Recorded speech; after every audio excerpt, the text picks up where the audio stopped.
It's great to see everybody. We have a gray spring day. It's been so pleasant. So it's cooler today. So thankfully, yeah. So today we have Linda Mitchell talking to us about bookbinding, and of course, it's something I always enjoy myself. But, yeah. So among her many interests and talents it has been bookbinding, and she started that when she was graduate. Yeah, 19 in college and working in the library and helping the preservation group. Oh, Sarah Lawrence. Oh, Sarah Lawrence. And I was the preservation. Yeah.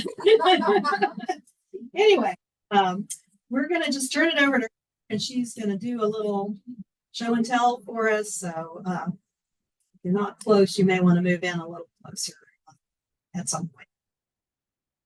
Virtually everything that's on the table is actually going to be a slide, so don't worry about that too much. And if you do want to come up at the end and take a look at stuff, I'm going to ask you, please go wash your hands first, especially since you're handling food. We don't want glue on the books. When I'm doing a bookbinding workshop, there are 2 rules. First, you wash your hands. Well, 3 rules. First, you wash your hands. Second, you clean brushes in the approved instructional method of cleaning the glue brushes, which I teach everybody the first day. And 3, don't get blood on the books. Which is a problem.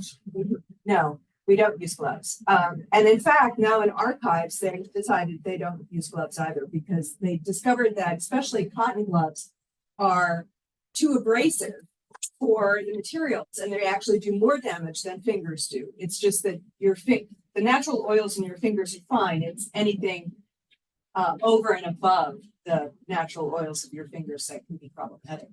So a little bit about, I mean, many of you have heard, some of you have heard this talk more than once because I've given it a few times in the Kansas City Metro, mostly at the behest of Ginny Blanton. I started as being trained to do book repair and sort of elementary bookbinding at my college library because they needed somebody to train, and they had some money that was not work study connected. So I was not eligible for work study. So my dad thankfully paid for my college education. And so I said, sure. One of my best friends was working in the tech services department, and she said to me, hey, you want to learn how to rip books? And I said, yeah. And I mean, I was one of those nerds that wrote with a pen and an inkwell. I would write letters home, and it wasn't the 18th century, although some of you might dispute that. So I became absolutely obsessed with bookbinding and book history and repairing books. And because I was also studying medieval stuff, because my area of I had 2 areas of concentration. We didn't have majors at my college, were dance and medieval stuff. And so I just crammed as much as I could in. And I became, of course, fascinated with manuscripts and all that. And then got training at the Center for Book Arts in New York City in design binding, conservation binding, and basic preservation stuff with people who were binders at the Morgan Library and at the Watson at the Metropolitan Museum of Art and at the New York Botanic Gardens, which the Bronx Botanic Gardens has an amazing bindery. And then when I went to grad school, I walked into the library and went down to tech services and said, hey, I'm a bookbinder. Here's my resume. Do you need somebody to do book repair stuff? And they said, oh, expletive deleted. Yes, we do. So I wound up working all through grad school as the trainer of students and also doing the technician doing special work for the special collections. I made boxes for the Lilly Library, which is their rare book library, and got more training and did more workshops and learned a lot about some very specific kinds of conservation techniques. And then when I got my first academic job in history, wound up teaching history of the book and bookbinding, and as a combination studio and art history course for the fine arts program at Alfred University, which is a large school of art and design. And then when I came here, everybody said, "Oh, could you do something with books?" And I said, "Maybe. It depends. Do you have space?" "Oh, no, we don't." "Well, then I can't." I had a bindery. We built a bindery for me at Alfred so that I could teach. So anyway, I give a lot of workshops and do a lot of these kinds of lecture demo type things around the Kansas City Metro. I've done this about, I would say, at least a dozen times. And almost every year, Ginny asks me to come and do the song and dance for her classes. And I've done some consulting work as well. And so that's just in my thing. This is not the stuff I used to do crafts fairs. I used to make blank books and things like that and do crafts fairs in New York. And the thing that was really annoying were the people who would come up and say, "Well, my 6-year-old did that in school." So it is there is a history of book repair as well as a history of bookbinding and the creation of books that is very specific, frankly, very specific to the West, because Asian books are created differently and they have their own unusual and unique system for preservation and for production, printing, and binding that is very different from Western binding styles. And so my area of knowledge, my knowledge base is in Western binding styles. And so I'm not going to be talking about Asian books. But if you want to see some really gorgeous ones, we have some here. But we also, the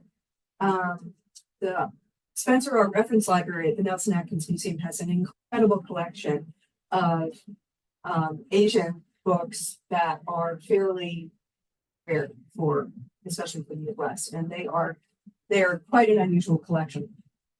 Unfortunately, not in fabulous shape, so we're working on doing some fundraising that get some preservation done on those. So anyway, why do I call this uncovering books? Well, first of all, because books are covered usually, and when you have to repair them, you have to uncover them. But in addition to that, it's a pun because books had a kind of aura around them for centuries upon centuries, to the point where they were the most prized possessions of people who gifted them in wills, donated them to monasteries and so on in the Middle Ages. And as a result of that, books have a terminology that is almost entirely based on human anatomy. And that sounds nuts, but it is absolutely, and you don't even think about it when you talk about the spine of a book, right? And some of it has to do with some of the materials being used, because animal skins and so on were frequently used, especially before the early modern period when paper was developed in the West. But we actually, that we use as bookbinders has a lot of anatomical. And so when you take a book apart, you don't take it apart, you break it down, like breaking down a hide of beef, a side of beef. There are all kinds of things that you do, including some things that might sound incredibly rude, because when you have to square up a text block, you call it knocking it up. Or sometimes knocking it down, but usually knocking it up. And bookbinders are punny, silly people generally, and very eccentric as a rule. So it makes sense that they would come up with these terms and use them, knowing that the double entendre that they're engaging in is going to confuse the lay audience significantly. In the medieval West, and in the ancient world, they didn't use this kind of system, which is called a codex, to make books. They made out papyrus, mostly in the Mediterranean world, which did not bend well. It didn't fold. So they rolled it into scrolls by kind of gluing sheets of prepared parchment, papyrus together. And in fact, the word paper comes from papyrus in Latin and in Romance languages. So, and that is what a book was. The word book comes from the Greek biblos, which was the name of a town in a city in what's now Lebanon. And Byblos was the center of book production, of scroll production for the ancient world. It was one of the places they made papyrus sheets and made the scrolls so that you could construct the book.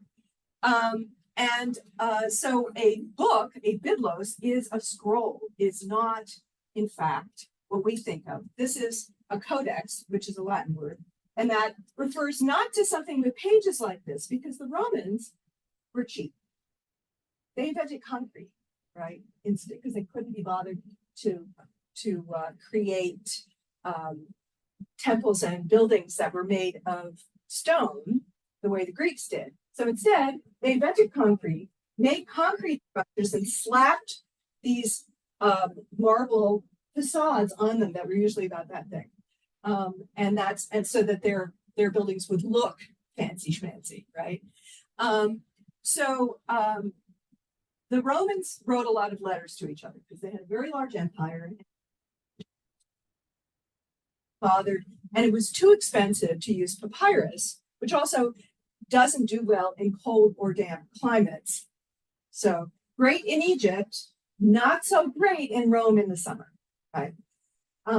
So what they did was for writing letters and taking notes and doing things like that, they made wooden frames, like a picture frame, hinged them together either in twos or in threes, where you would hinge them this way.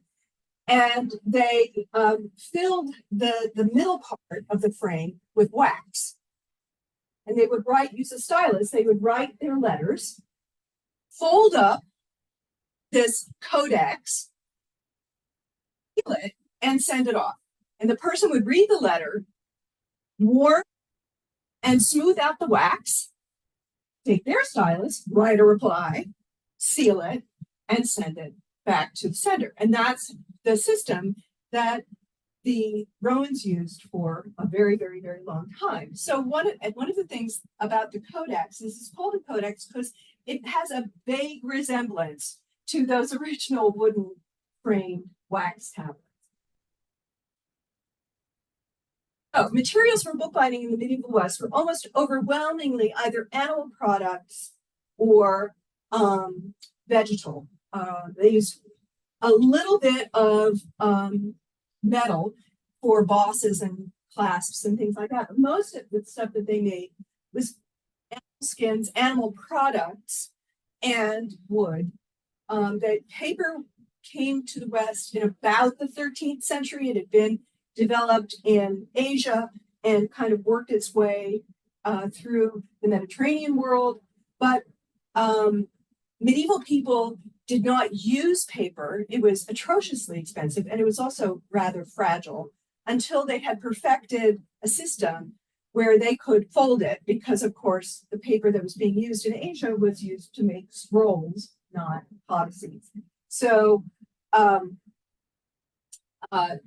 it's really in the 15th century that you begin to see more paper stuff. And the 16th and 17th century is when paper begins to replace parchment or vellum, which is made out of either calf or sheepskin.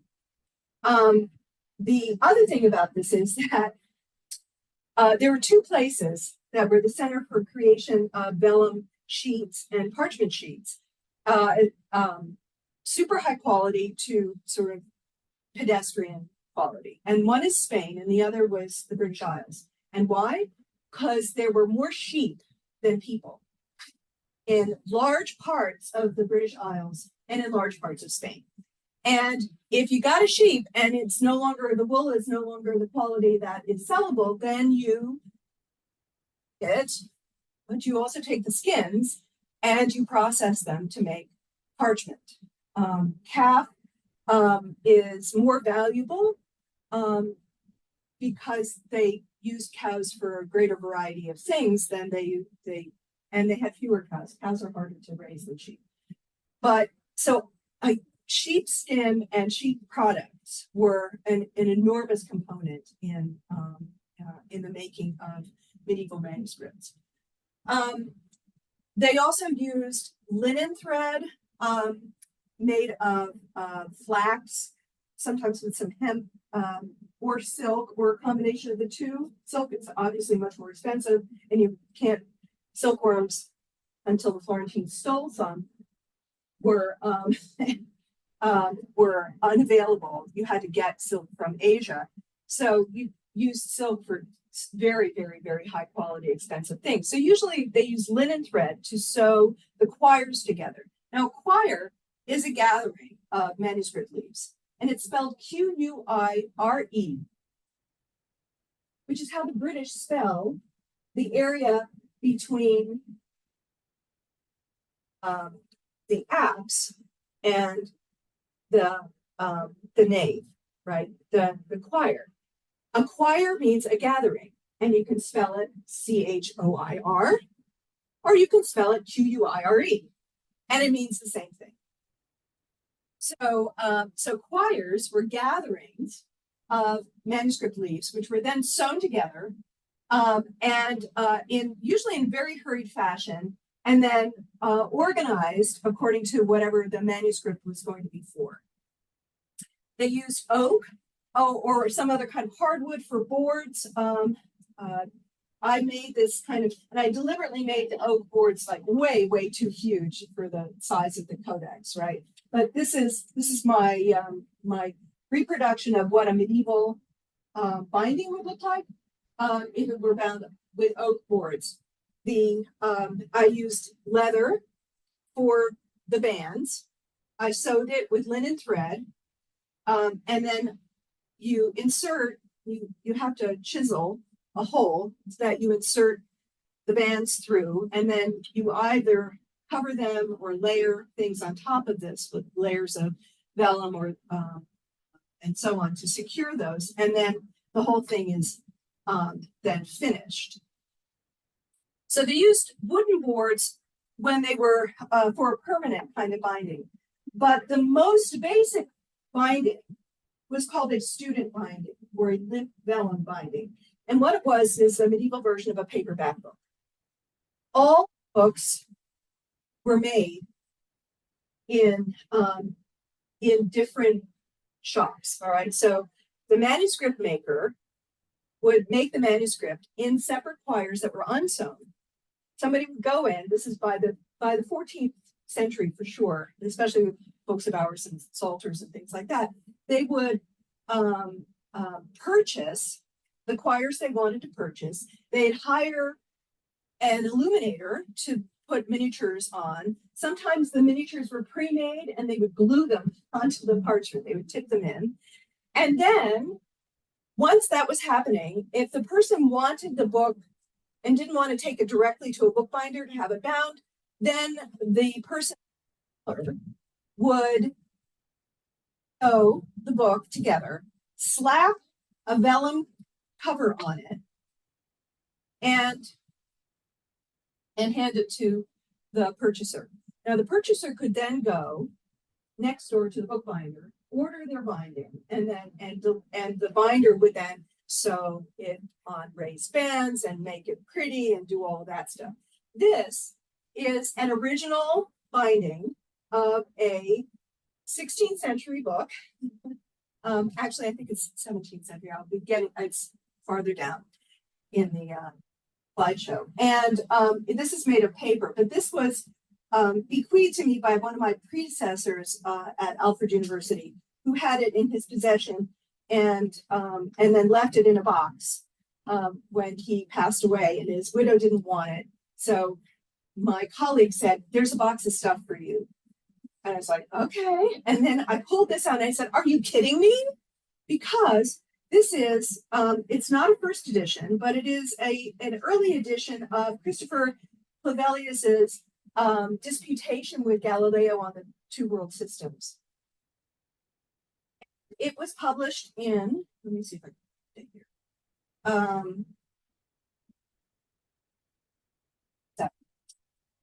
And this is the original binding. So this is sort of a prized possession of mine. And I keep on saying, Threat, I need to make a box for it, and I just haven't had time to do that. So so that's all of this stuff. Now they use animal hide glue or flour paste glue, usually animal hide glue for putting, because you do animal product with animal product and vegetable product with vegetable product generally. And animal hide glue adheres extremely well. It's very, very durable to remove. And flour paste glue, it heats up, gets wet, the whole thing will fall apart, right? And then the only time they used metals were for what they called bosses, which were little round knobs that they would put on the, usually on the up to, and that was because when they stacked the books up, they didn't want to disturb the binding. It was protected the bindings because they didn't rest the books the way we do in a bookshelf. They stacked them and chained them to the book press, which is what they called bookshelves in those days. So that's the only time they used metal. Everything else was made out of either wood or animal products.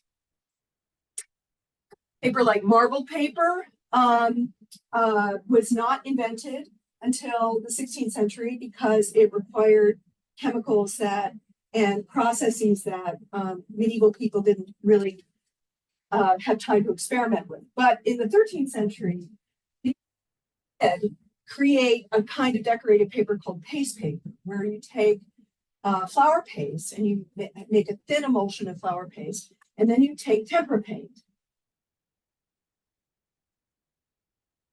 And you color pots of this thin emulsion wheat flour paste, and you brush it onto wet paper. You needed paper, you couldn't do this on vellum, right? So this is when paper is invented, they start decorating it.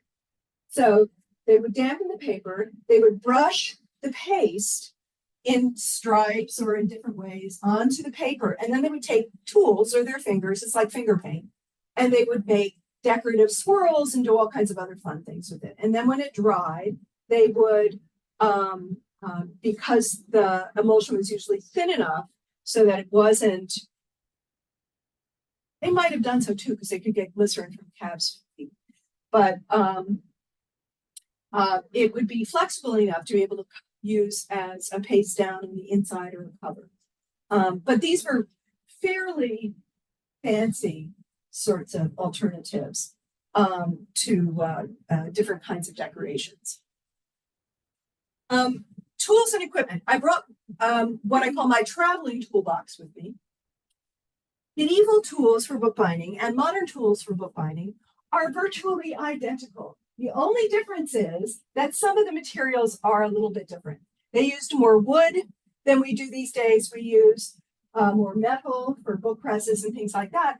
But for the most part, the tools that I have in my toolbox, a medieval person would find, medieval bookbinder would find completely normal. So the first tool that every bookbinder has to have is called a bone folder. And why? Because it's made of bone and it folds things. If you go to Amazon and go to bookbinding, they have a gazillion bookbinding tools on Amazon. They make bone folders out of plastic. Plastic bone folders are crap. Total, utter crap. But bone folders are wonderful things. They are durable. I have one in here that's my favorite bone folder. I have had this bone folder since 1975. And take a little bit of grinding paper, sanding paper. You can sand them down so I have a nice sharper edge here. You can smooth them, you can scrub them. They're nice and smooth. They're a wonderful thing. However, very recently, somebody came up with the brilliant idea of Teflon bone folders. It's still called folders, even though they're not made of bone. But Teflon has wonderful properties. It's flexible, but it doesn't break. You can make it super, super thin, or you can make it very heavy. And it's non-abrasive, right? You can polish these things to a sheen so that you can, and you know what Teflon does, it's no stick. So if you get it gluey, it's not going to attach itself to anything. These are one of the things that I use. These are lifting tools, and they're to get, yeah, because you have to fold paper to make a quire. And you have to fold all, I mean, folding stuff is basically step one of all bookbinding stuff. But how big would sheets be in them? As large as a piece of vellum, all right, large as a sheepskin, or when you made paper frames, the standard paper frame is usually around 16 by 22. And that folds down into what's called an octavo, an 8-sheet, 16-sided quire. But if you're repairing books, you often need to very delicately lift things off of the boards and so on. This is a lifting tool I got many years ago. It's not sharp, but it has a very narrow blade, and it's designed so that you can slide underneath things very carefully. This is a Teflon lifting tool. This one. And that's the first Teflon tool I got because I was talking to a bookbinder and was like, what's the deal with these Teflon tools? And they said, you need a lifter. And I said, I do? Okay. So I went and got one, and sure enough, I am addicted. So things that are sharp are very common in bookbinding. Knives, needles, of various kinds. I have my needle collection includes needles that are curved and needles that are straight, shorter needles, longer needles. But because linen thread is heavy, they all have to have fairly large eyes. So I go for craft collections like this. This is another kind of lifting knife. Looks like a giant palette knife, but you can actually sharpen this to make a sharp blade. Finders tools. This is one variety of leather paring knife. Yes, it is just a slab of metal that has been sharpened. That's all it is. This is an English paring knife because they like sharp, pointy things at the end, which I do not. This is a Swiss paring knife, which is another slab o metal, but with a rounded edge and a different bevel for the blade. And the thing I like about this one is that when you're paring leather, you have to clamp it down onto a surface that we usually use lithostones or marble. And this has to be fiendishly sharp. And then what you do is you're paring the edges of the leather until they're paper thin. It's a very laborious process, but it is basically the only way to fold over the leather so that it is smooth and adheres to the edge of the board. When I was doing my training, one of the bookbinders I worked with preferred this, which is basically a planer, a hand plane, in which the blade has been altered to a different bevel. And she insisted that we all had to do this, and you had to very laboriously shave millimeters off of your leather, but you got a very smooth. She liked it because it was super smooth.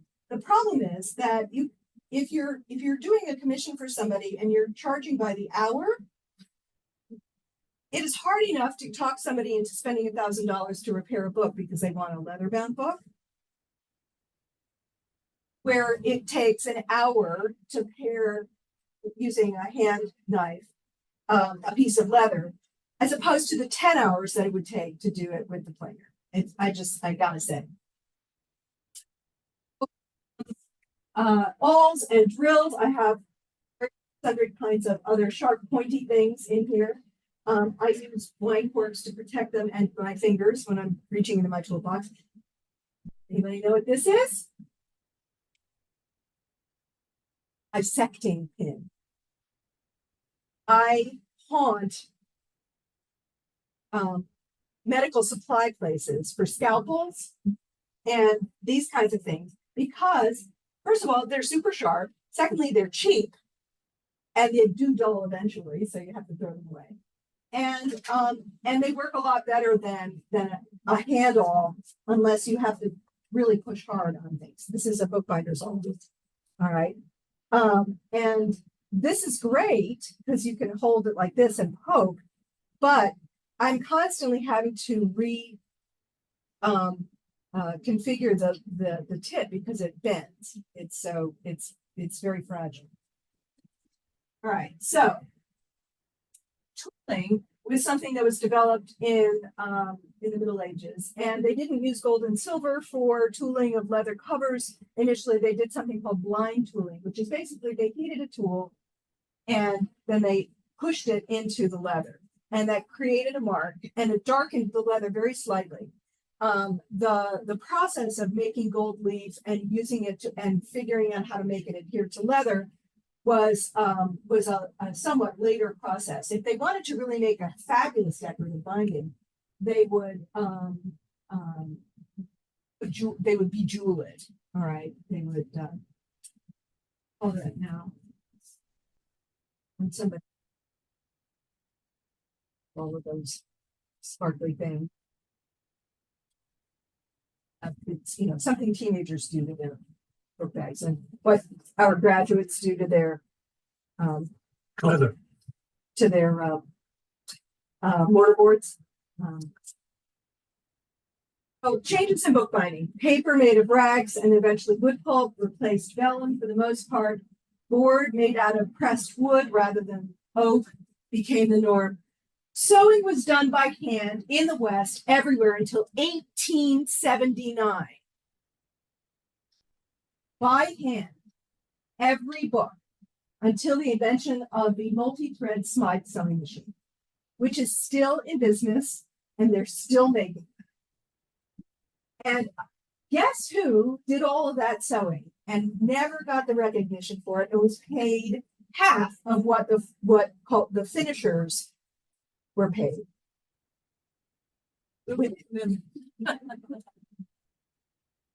Cloth has replaced leather most of the time. Initially impregnated with starch, which is what buckram is, and now conservation cloth is fine linen that is backed with paper so that there's not a lot of adhesive and there are not a lot of off gases.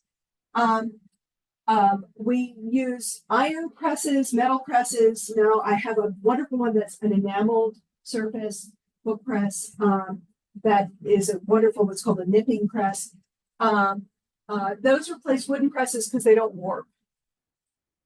And modern day adhesives, which are much less acidic and are durable but remain flexible, also eventually replace animal glue. Although when I was learning bookbinding back in the 1970s, we still had a glue pot with chunks of hide glue that we could use if we wanted to. It was disgusting, and we never wanted to do it because it's stinky and it's horrible. And we had to clean spines that were covered in stuff all the time. But they were still, the major library suppliers were still selling glue pots and hide glue in the 1970s and 80s. And then plastic bone folders, synthetic brushes, like this one. Well, actually, no, both of these are natural bristle brushes. But some of the synthetics are actually better than the original for bookbinding if you're doing conservation work. Because the thing that kills a book is acidity. Air, light, dust, and oxidation. Okay, parts of the modern book. This is where we get into all this anatomical stuff. You have the spine, the head, the tail, the foredge. Inside the book is called a gutter. All right, that's the place where the folds are in the quire. you have the part of the front cover and the inside that's pasted down is called a paste down. And the end paper, the free end paper is called an end sheet. The front, this part of the book, the part that opens is called a foredge. The place where the spine of the book is called a joint. And then you could have raised bands, or you could have what's called a hollow back book. There are different styles of bookbinding, and there are several examples of those here. So this gives you a breakdown of all of the books, how they were organized. Okay, making parchment, and this is a modern photograph, and they still do make parchment, and they still make them out of goatskin, but they don't collect human urine anymore to soak the skin. The parchment makers would pee on the parchment, and they would go around, and the night soil collectors would collect urine, and they needed that for the leather business and the parchment business, because that's how they broke down the fiber in the sheepskin or goatskin or cow skin. So you start with something that's sheep shaped, right? After you've taken off and you have the hair side and the skin and the meat side, the suede side, right? And you have to do several things. It has to be more flexible, it has to be larger, it has to be thinner, and you have to get the hair off, and you have to get as much meat off as you possibly can on the underside. So you do this through a long process of stretching it and soaking, and stretching and scraping and soaking, until you get a workable material, like 3 times its original size. All right, they can stretch and stretch and stretch and stretch, which is how you can get those giant medieval books, right? That are made folio-sized books, where and they would use the spine of the animal, the center bit, which is always the toughest part. It's the thickest part of the skin. They would use that as where they would make their folds for the quires, right? Because that would be the toughest bit.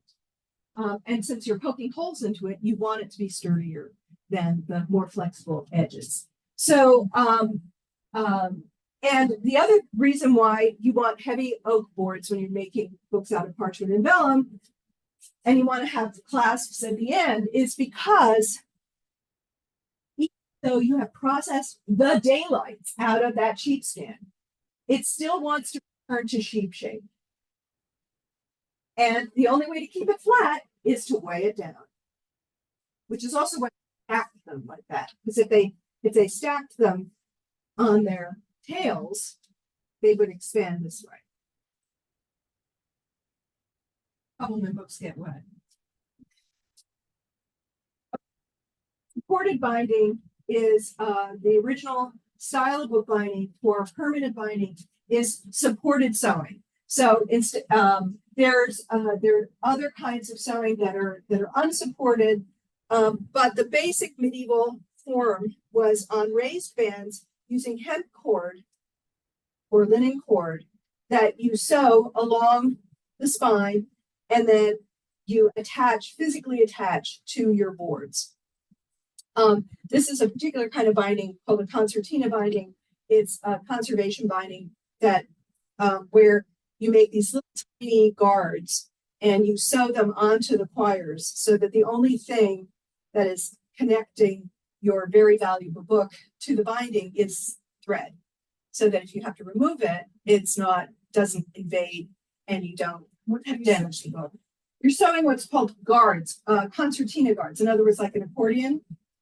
So this is a technique that I learned to do for rare books, which I don't do very often, but I wanted to do a template that showed you what raised bands look like, because this is if I go to a bookseller and they have these really pretty books made with bonded leather, which is powdered leather that's glued together with polyvinyl acetate into sheets and rolled, and they pretend that it's real leather. And then you see that they've got bands on the outer edge, but somehow or other, the book opens like a normal book. Those are called false raised bands, and they're decorative. They have no function at all on the book. Oh, that shows you a kind of supported sewing, and then how you tie it in. You feather the cord and so that it adheres to your boards.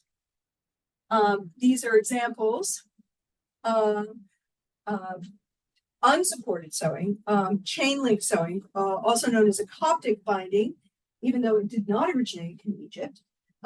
It probably originated in, and this is an example of a Coptic binding. So what it is to do an unsupported sewing, you need a lot more stitching.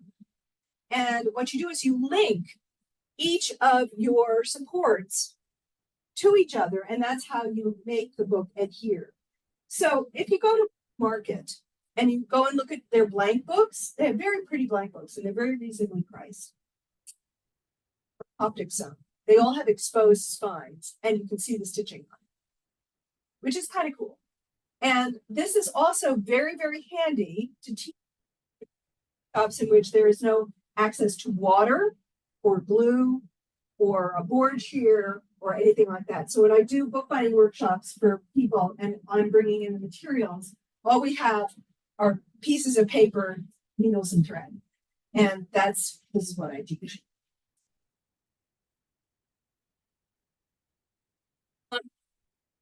This is a medieval style, and this is similar to the one that I made, the template that I made. Those are not my fingers. That is a much more prominent medieval reproduction binder. But if you see how I split the leather tape in order to do a series of double stitches, and that also makes the book a lot sturdier. It also makes it very stiff at the spine. And in a medieval book, you wanted it to be stiff because the book opens differently than a hollow back.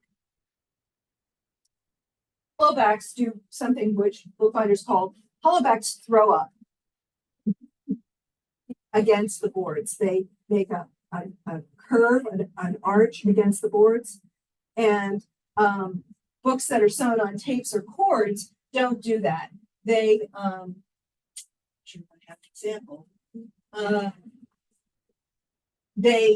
When you open them, none of these pages are cut, so it's not going to fan open in the same way. But if you have a book that is sewn using cords or tapes or unsupported and not a hollow back, then the pages lie flat and they fan out. It's easier to open the book. Hollowbacks were invented in the 19th century, the land of all the terrible things that bookbinders did to books that were pretty much in the 19th century. Just to let you know, adding, wood pulp to paper, doing all kinds. These are two medieval bindings in their original condition, 12th century and 15th century, and you see there's very little difference between them. Bookbinding did not substantially change. I didn't include a photograph. I've been doing some research on a manuscript at the Boston Public Library, which is not in its original binding, but is in a binding in which somebody repurposed medieval boards on the book, probably in the 16th century, maybe later. I haven't quite figured that one out yet. So people were doing that, take them apart and use the materials and then pass it off as a medieval book. This is a reproduction. You can get the materials for this in a kit, which is kind of wild. This is a jeweled binding. The cover is original, but the binding is not. The binding is 19th century.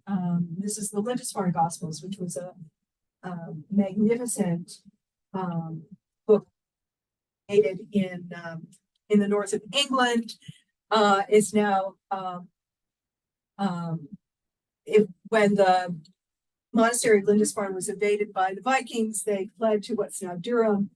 The manuscript kind of wandered around, and this is now in the British Library.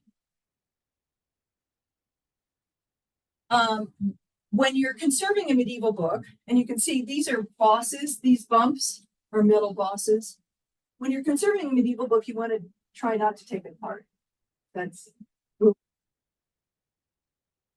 rip the covers off, went at it. So this is very typical where they're very delicately inserting modern materials that they're very carefully sewing onto the, and then kind of retrofitting into the binding so that they don't have to remove the binding. This is hard, I have to tell you. But the Victoria and Albert Museum has become a center for book conservation, more so than the British Library, weirdly. And they are becoming very expert at repairing medieval bindings. And there are very few medieval bindings that are extant these days because of the propensity in the 19th century and 18th century to remove all the covers and rebind everything. This is one of my favorite things, a girdle book. Girdle books are weird. So a girdle book was literally that. It was, if you were riding on a horse or a donkey or walking, if you were a monk, and you needed to read your Bible or your Gospels or your Psalter, you made a book that had that in which you created this ball of leather at the end, which you tucked into your belt, and it hung down to your side, and then you could pick it up, and it's upside down and backwards, right? And so you would be picking it up and reading it as you walk or ride or whatever. The reason why there's only 20 of them left in the world today is because obviously they got a lot of very hard use, and so they difficult to make and very difficult to open. I had a student one time who wanted to make a girdle book, so he tried. He was determined and discovered how hard it actually is to make one. So this is a modern day reproduction of one.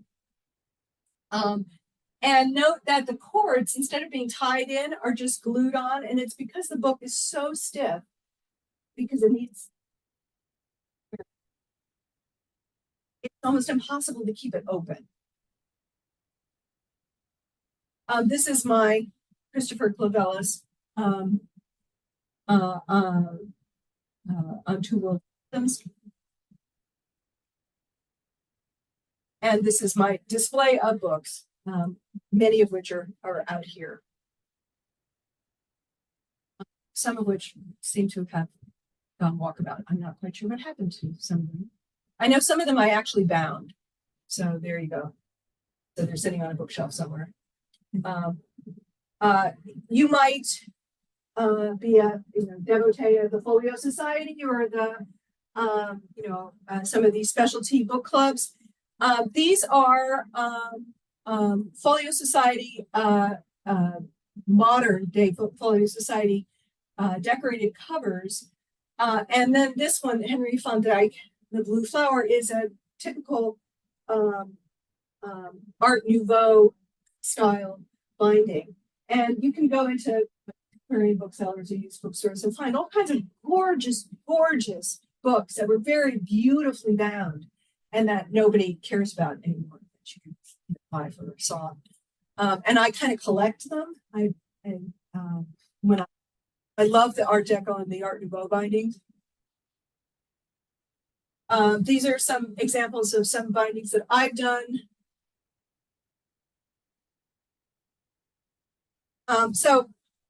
Phoebe was hoping to be here today. I'm not. And I'll bet you're having trouble seeing this because the lights have been on all this time. She asked me to rebind or do something with a book that had been her grandfather's. It was a first edition of a book that was history of architecture in Sweden. And she didn't hit the book was approximately big. And didn't tell me that it weighed 30 pounds all by the little lonesome self. She just asked, and she sent me photographs and told me. And so when I went to pick up the book, or she actually brought it to one of our EC meetings, and I took a look at it, I thought, oh crap, okay, well, I'll see what I can do. The problem was that it had been in a binding that was too flimsy for the size of the text block and the weight of the text block. And after years, of course, it had deteriorated. So this is what it originally looked like. And it is a wonderful, magnificent book. And the front hinge had split off, the back hinge had split off. It had the leather had completely oxidized. So I cleaned it all up. I did something similar to what you do in a medieval book. I didn't. Papers were still intact. So what I did was I relined the spine.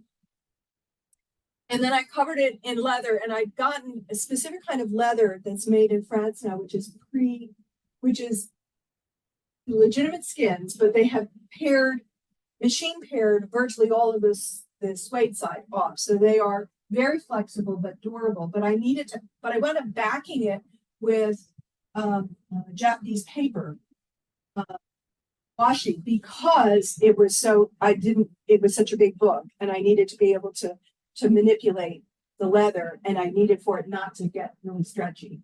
So I backed the leather with paper the way you do with a conservation book cloth, and rebound the spine side, repaired the corners, and reconditioned them. Basically soaked the daylights out of them with leather conditioner so that they remold box for them. So this is the pieces of the box. This is me binding the box in two different kinds of book cloth, because my book cloth was literally not wide enough to cover the entire box, which is double the size of the book, right? And this is buckram on the spine, and Cotton, which is a linen finished conservation book cloth on the rest of the book. So this is the finished product. And that's the book sitting in its cover. And I was able to preserve, it took some doing, the title piece of the spine by encasing it in washi, actually, so that it would lie flat and it was protected.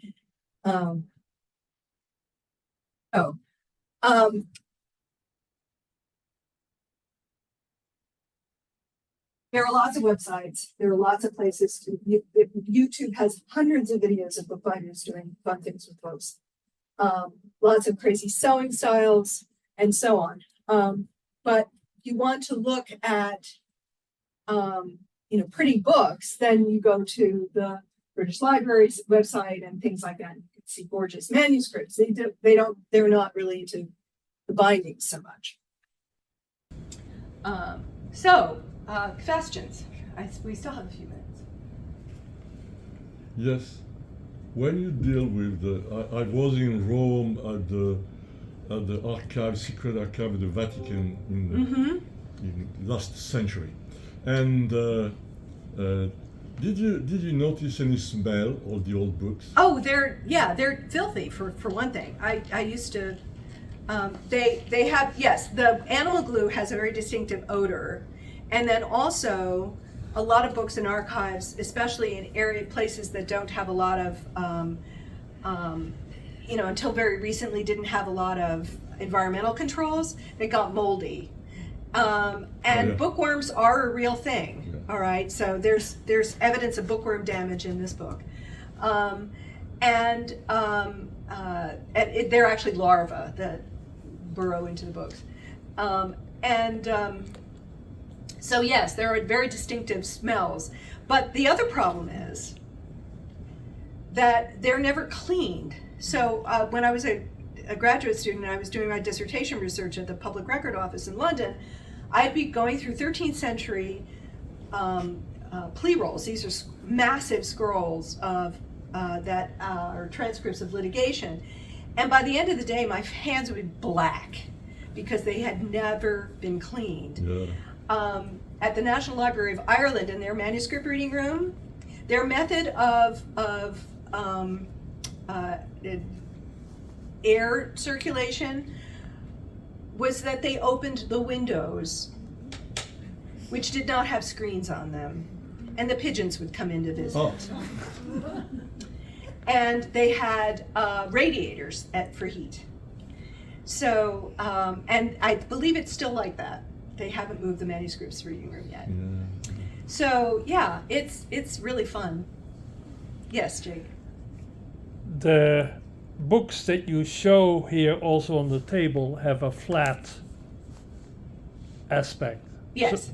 While some of the ones, and especially BB's one, had a very curved Yes, outside and then became a straight one.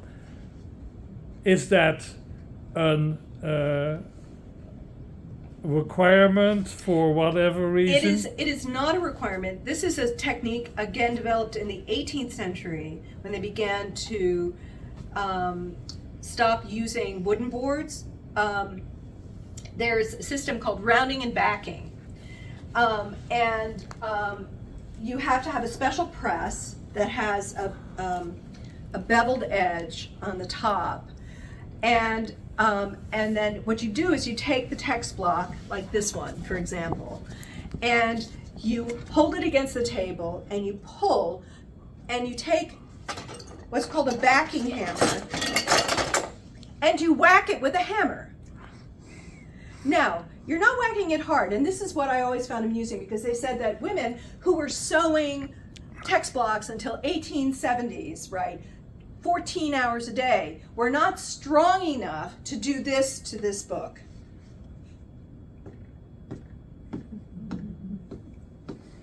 You have to do this very carefully and very gently, and eventually what you get is a rounded edge with this, this is called the swell of the book, because it's the sewing side, right? The swell expands, and then you put it into this backing press and you tap down the edges of the book to form a shoulder. And that's how you get that rounded bit. But that medieval books didn't do that, because they didn't have anything that was that could have the pounds of pressure enough to be able to make a backing press, right? You needed levers and metal edges and all kinds of other things. But So that is not a requirement for a book which No. has a it does round. not, you do not have to have a rounded back, and in fact, it's not good for the book. It does help with a large book for the book to open, because what you're basically doing is you're destroying the threads as you're hitting it with a hammer, right? And you're destroying the material on the paper, on the spine. You're spreading the all of the fibers away from each other. So you're making them more fragile for the aesthetics of having a rounded back. It helps with the book opening, but ultimately it also causes the book to crack along the spine more frequently and so on. And if you do this and you have a hollow back book where the book is throwing up, it's trying to go in the reverse of that curve, then the amount of pressure along where the book is joined to the boards is so extreme. It's why if you take an old book and you open it and you hear a crack, almost always it's the hinge that has cracked open. And that's simply because of the mechanics of how the book is made. Medieval books are much more durable because they were made differently. They were designed to be opened rather than designed to sit on a shelf for a designer to make look pretty. Yeah. Yes, I have another question. I think, Felicia, Oh, did I'm you sorry. have a... Sorry, go ahead. No, Felicia had a question, I thought. Okay, go ahead, Felicia. You said that for the Greeks, biblos was the scroll, right? Yes. So, do you know by any chance if the first texts, versions of the Bible were in scroll? Well, the Hebrew scriptures are all scrolls, yes. Oh yeah. As were the Septuagint, the Greek Holy Scriptures are all scrolls. The first verifiable codices that we have, biblical codices, are from I think it's the 6th or 7th century CE, and they're only in fragmentary form. The first, Carly, help me out here. I think the first complete codex of the Christian Bible is like 11th century, isn't it? Or Was very, very, very. because most of the time, like even the early medieval ones are just gospels. They're not the whole thing. Oh. What is it? The Codex Aureus, which is Bede's Bible. That's 9th century, a little after Bede, but that is more or less complete. But yes, you do, virtually every biblical text is in scroll form in its earliest version. And it's also why in synagogues they still use scrolls. And often make them out of actual Vellum. parchment. Have you seen the scroll of the Black Dead or the Dead Sea? The Dead Sea, well, there's what, 400 scrolls, but most of them are, and they're now doing, I think CT scans to kind of digitally unroll them. You don't even have to unroll them. No. Right, because they're able to take, so it must be an MRI because that's the one that makes slices Yes. of things. And Makes so- a tomography and then Yeah, I know, because I Put 'em have to have an together. MRI done on my head every year, so I get to see that. But so what they're doing is they're taking MRIs and they're getting slices, and then they're piecing together the lettering, and they're starting. This is going to take a long time to do, but they've got about 1/10 of one of the scrolls deciphered. AI is speeding that up dramatically. Yes, at well, this point. in terms of reading Yeah. the paleography, yes. And also putting it together. Putting it together, and the more information that they are able to feed into the computers, Yeah. the easier it's going to get. But the problem is that they can only feed the information into the computer of stuff that's already been deciphered, and it could easily be that the Qumran texts are unique, many of them, that they exist only in that form, and so they don't have anything to compare it to. So it is fun stuff. But there is the earliest translation of a language that they did not know what the script looked like Right. by way of AI has now been deciphered, and the text being What, linear A? I think it's one of the Cretensians Yeah, one. linear A is the one that has, because we don't know what the Minoan people of Minoan Crete actually spoke, Yeah. and it's a And there's not enough of the linear rate. and there's not enough of the linear A, and it's a syllabary, not an alphabet. So it's Right. so we don't know how Linear B the is much better. well, it's because it's Greek. That's right. Thank you, Michael Ventris, right? Yes, Michael Ventris. Michael Ventris, who Yeah, was we a should- code breaker in World War II. Yeah, we should get the guy who was driving the truck that killed him. Other questions? Yes, this was a little moment between the medievalists. Yes, This is Marilyn. not a question, but you guys will have a good laugh on this. I inherited an old house. It's about 70 years old, but my father-in-law was a pastor, and he haunted old book sellers.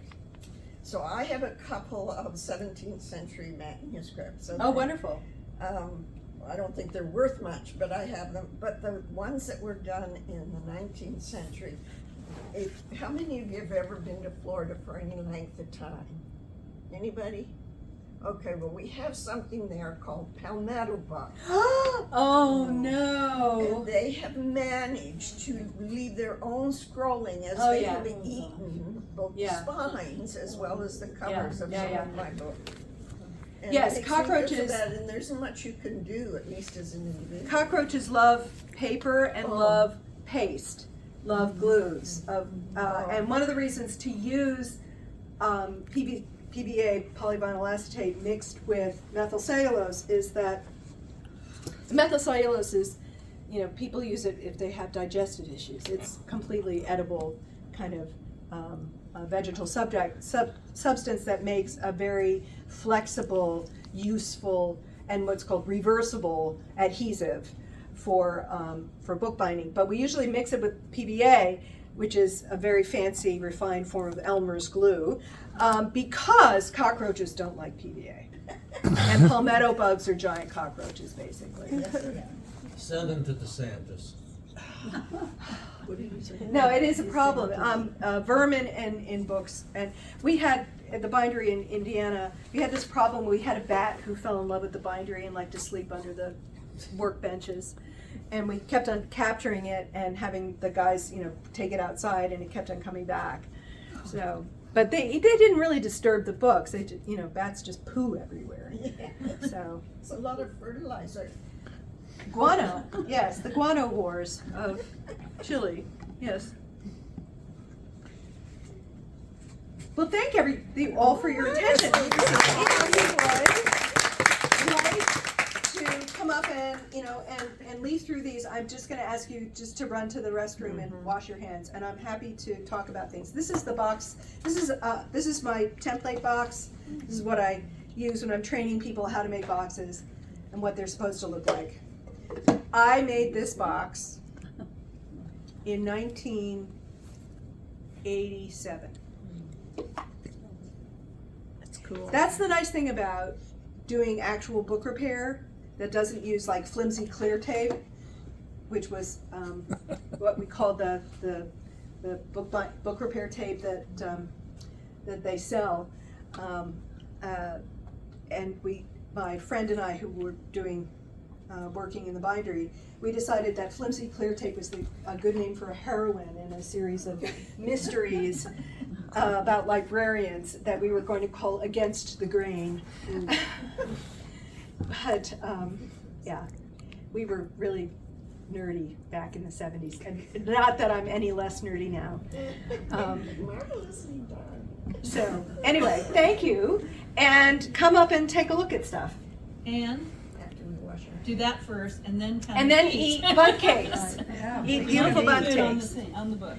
So, and also, this is off the record, but I for holiday presents and stuff, because I needed to get into my bindery and do a little, like something that didn't involve collating data and translating Latin. Whoops, what did I just do? Okay, I can turn this off now anyway. I had a bunch of blank book forms that I took the covers off of. Their little soft cover blank book forms. Very, very nice paper from Levenger that I gotten years ago, and I made a bunch of little blank books. So what I want to say is, this is the last one. This is a lovely little Victorian reproduction wallpaper of lovebirds, right? Which is beautiful paper, really nice heavy duty paper, nicely bound. It will not fall apart. I will sell to the highest bidder to donate the money to the endowment for the EC. For our ECFA awards. So you can take pictures of it, or somebody can buy it today and hand Bonnie the check. Here we go. Or take it. What does something like that go for? I mean, I Less wouldn't than want to the say award. $20 and offend. You know what I mean? Like, Well, if somebody, let me put it this way. I gave BB the family discount and still lost money on what I made for her, and it was not inexpensive. When I do these kinds of things, I usually sell them for about $50 a piece. That tells me, you know what I mean? Because Yeah, because my going rate is $75 an hour, and I do production line, hand production line for those, and it takes about 45 minutes to make one. Yeah, From start thank to you. finish. Okay. Thank you, Linda. Awesome.